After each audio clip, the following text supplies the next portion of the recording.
और 2 दिसंबर को वो कहते हैं हिंदू धर्म में कितने भगवान हैं? 3 करोड़ हैं।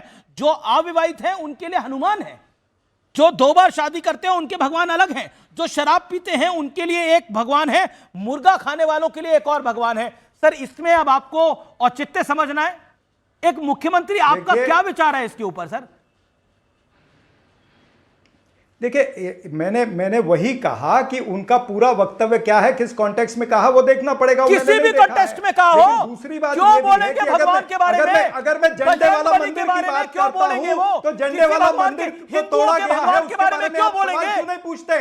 बताइए ना, आप झंडे वाला मंदिर तोड़ा गया दिल्ली के अंदर, झंडे वाला, एक सेकंड, आपके लिए झंडे वाला मंदिर एक आपके विषय, बिल्कुल विषय होना भी चाहिए। मैं भी उसमें आवाज मिलाता हूं, लेकिन मुझे बताइए कि भगवान को खुलेआम एक मुख्यमंत्री इतने अपशब्द कह रहा है, उसके ऊपर आप कुछ नहीं बोल रहे। आपका सिटिंग मेंबर ऑफ पार्लियामेंट अभी लाइव बोल के गया है कि मैं उसको स्वीकार नहीं करता। तोड़ा जा रहा है, आपने रोकने की प्रयास किया क्या? आपने सवाल पूछा? कमाल की बात करते हैं सापरा साहब, you are a very regarded spokesperson, आपका मैं बड़ा रिगार्ड करता हूं, लेकिन आप कह रहे हैं कि कंटेस्ट समझना पड़ेगा। मुझे कंटेस्ट समझना पड़ेगा कि उसने भगवानों को इस तरह से अभद्र भाषा क्यों बोली है। तो आप जो मैं सवाल आपको पूछ रहा हूं उसका उत्तर दीजिए ना। आपने क्या सवाल पूछा? तो मेरा काम है अमित शाह से झंडे वाला मंदिर तोड़ा गया है। सापरा, आप उत्तेजित ना हो, मेरा निवेदन है, आप बताइए ना। सर चरण सिंह साहब चिल्ला चोट कर सकते तो मैं भी चिल्ला चोट नहीं, मैं तो चिल्ला चोट कर ही नहीं रहा, मैं तो आपसे सवाल पूछ रहा हूं। सर मेरी उत्तेजना है, मेरी उत्तेजना इसलिए है, चरण सिंह साहब, with all due respect mister Sapra, with all due respect to you, मतलब मेरी उत्तेजना की कीमत नहीं है। नहीं, करोड़ों लोगों की कीमत, सर एक सेकंड, कीमत तो किसी चीज की नहीं है, लेकिन ईश्वर, कम से कम हम ईश्वर की कीमत ना लगाएं। मेरा निवेदन है, हम बजरंग बली के बारे में बुरे शब्द ना बोलें। हम ये ना बोले मुर्गा खाने वालों का दूसरा भगवान होता है। मैं कहता हूं यहां पर मुस्लिम भी पैनल पे बैठे हुए हैं, वो भी इस बात को स्वीकार नहीं करेंगे। झंडे वाला मंदिर तोड़ा गया, वो गलत हुआ। सर झंडे वाला मंदिर का विषय, आपकी बात को मैं आवाज देता हूं, वो विषय अलग है, लेकिन अब मुझे सीधे से बताइए, क्या रेवंत रेड्डी का बयान हिंदू देवताओं को गाली देना बर्दाश्त किया जाएगा? मंदिर का है। व्यूअर्स, आज की डिबेट ऐतिहासिक है। अगर आप इस समय लाइव देख रहे हैं, मेरा आपसे निवेदन है जुड़िए इस कार्यक्रम के साथ। मेरा आपसे निवेदन है जुड़िए और इंस्टाग्राम पे आकर, सोशल मीडिया पे आके इस पर साथ दीजिए। कांग्रेस के एक सिटिंग सीएम ने हिंदू देवी देवताओं को गाली निकाली है, क्या यह सही है? बीजेपी इसको बड़ा विषय बना रही है, क्या यह सही है? मैं रुक करता हूं आपका, अजय आलोक जवाब आपका। उन्हें कंटेस्ट नहीं पता, वो औचित्य समझेंगे फिर बोलेंगे। अजय आलोक 40 सेकेंड्स। देखिए, उनको सब कॉन्टेक्स्ट पता है, वो औचित्य भी समझते हैं, लेकिन बोलेंगे नहीं क्योंकि ऊपर में गांधी परिवार का दबाव है। नहीं, ये तो आज जस्टिफाई कर देंगे यहां बैठ के कि ऑपरेशन ब्लू स्टार में आर्मी जो घुसी थी स्वर्ण मंदिर में, वो भी सही था, इंदिरा गांधी का सही निर्णय था। ये नरसंहार को भी जस्टिफाई कर देंगे क्योंकि इनको गांधी परिवार को खुश करना है। रेवंत रेड्डी जैसा राक्षस, जिसको मैं महिषासुर की उपाधि मैंने दिया है, देवताओं से नफरत है और उनको भी अपनी कुर्सी बचाने के लिए गांधी परिवार को खुश रखना है। तो गांधी परिवार को खुश रखने का सबसे अच्छा तरीका जानते हैं क्या? कांग्रेस में सनातन धर्म को गाली दो, हिंदू देवी देवताओं को गाली दो। आरएसएस परिवार जस्टिफाई करेगा? बताइए।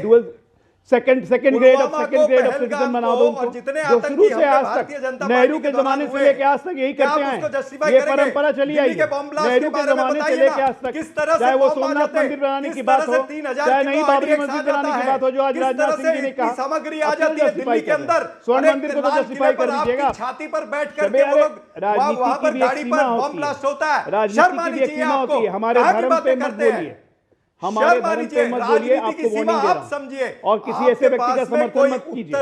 हिंदू धर्म के देवी देवताओं को जो गाली दे उसका समर्थन मत कीजिए। दिक्कत हो जाएगी, बता रहा हूं, कौन उसका जवाब दिक्कत हो जाएगी, ये बर्दाश्त नहीं किया जाएगा। जवाबदारी किसकी है? बर्दाश्त नहीं किया जाएगा। पुलवामा की जवाबदारी आप क्यों नहीं लेते? कोई फर्क नहीं पड़ता है।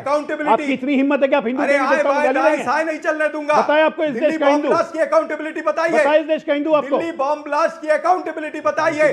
है ताकत, बेशर्मों की तरह बोले जा रहे हैं, दिल्ली बेशर्मों की तरह बोले जा रहे हैं। अमित शाह किस तरह से अनुराग के पास में चलो, ऑडियो डाउन। देखिए, मैं एक बारी सैयद को भी ले लेता हूं। सैयद, आपको क्या लगता है जो रेवंत रेड्डी ने हिंदू देवी देवताओं के बारे में बोला वो सही था, गलत था? 40 सेकंड, अ शार्प रिप्लाई। जी जी बिल्कुल। सबसे पहले तो रेवंत रेड्डी गारू, जो आदर सम्मान के साथ उनको कहना चाहूंगा मैं, मेरे जो सबसे प्रिय मित्र हैं वो हनुमान भक्त हैं, और मैं समझता हूं कि लॉर्ड हनुमान एक हिम्मत की मिसाल है, ना सिर्फ हिंदुस्तान के लिए लेकिन विश्व के लिए। मैं एक बहुत बड़ी गैदरिंग में गया था अमीश भाई, और आपको बता दूं, मैंने जब हनुमान चालीसा पढ़ा, जय हनुमान ज्ञान गुण सागर, जय कपीश तिहुँ लोक उजागर, रामदूत अतुलित बलदामा, अंजनी पुत्र पवन सुत नामा। मैं समझता हूं कि सिद्धांत, आदर और अपने बड़े भाई जैसे मर्यादा पुरुषोत्तम राम की आदर करना, ये सिर्फ हिंदू भाइयों के लिए नहीं, मुसलमान भाई, सिख भाई और ईसाई भाइयों के लिए भी है। मैं समझता हूं कि अनुमुला रेवंत रेड्डी गारू, कृपया करके अगर आप ऐसा कह के मुसलमानों का दिल जीतेंगे या खुश कर देंगे, आप बिल्कुल गलत हैं। आपको तमाम 140 करोड़ हिंदुस्तानियों से और जहां जहां मेरे हिंदू भाई हैं विश्व में, आपको माफी मांगनी होगी, क्योंकि जिस तरह से हमारा इस्लाम कहता है लकुम दीनुकुम वलिय दीन, हमारा दीन हमारे साथ, आपका दीन आपके साथ, हम आपका आदर प्रणाम करेंगे, सम्मान करेंगे जब आप हमारे हिंदू भाइयों का सम्मान करेंगे, प्रणाम करेंगे। और Revanth Reddy garu, Charan Singh Sapra, he is a Muslim, और वो हनुमान चालीसा की उन्होंने कुछ पंक्तियां पढ़ी। अब आप मुझे बताइए, रेवंत रेड्डी गारू ने ये जो शब्द बोले, ये क्या सही है? औचित्य आपको भी पता है, क्या आपको लगता नहीं है ये कांग्रेस के लिए बहुत बुरा साबित होगा, बहुत नुकसानदायक साबित होगा? देखिए, औचित्य मुझे पता नहीं है, लेकिन शब्द जो है वो चुन करके बोलने चाहिए थे, ये मैं कह सकता हूं। लेकिन भारतीय जनता पार्टी आज के मुद्दों पर क्यों नहीं चर्चा करना चाहती? आज का मुद्दा ही है, जो है वो 90 पार हो गया है डॉलर की तुलना में। ये आज का मुद्दा ये है। आज का 2 दिसंबर को बोला है, आज हम कहां खड़े हैं, ये आज का मुद्दा ही है। जो है बीएलओ की हत्या है, बीएलओ की हत्या आज का मुद्दा है। You have a glass of water, आप पानी पीजिए 30 सेकंड के लिए। मैं सुब्रास्ट्रा के पास चलता हूं और फिर मैं आता हूं आपके पास। सुब्रास्ट्रा जी, मेरा आपसे प्रश्न ये है, क्या आपको लगता है बीजेपी इसको विषय बना रही है? और आज का जो विषय है वो है कि कांग्रेस का तुष्टीकरण कल, आज और कल, चाहे वो बाबरी मस्जिद को दोबारा बनवाना हो, चाहे वो शाहबानो का केस हो, चाहे वो इनकलाब अखबार हो 2018 का। जी आमिश जी, आपने जो मुझसे सवाल पूछा है, उस सवाल का जवाब मुझे लगता है कि इतिहास में ढूंढने से हमें बहुत आसानी से कांग्रेस की जो नीति रही है मुसलमानों के प्रति, या यूं कहे माइनॉरिटीज के प्रति, तो बहुत स्पष्ट हो जाता है। कांग्रेस की जो सेक्युलरिज्म को लेकर के पॉलिसी रही है, नेहरूवियन सेक्युलरिज्म और पटेल वर्जन ऑफ सेक्युलरिज्म, बहुत अलग अलग तरीके से। होल्ड ऑन सुब्रास्ट्रा, आपको लगता है ये सेक्युलरिज्म है? हिंदू भगवानों को अपशब्द कहना सेक्युलरिज्म है? आपको लगता है ऐसा? बिल्कुल भी नहीं।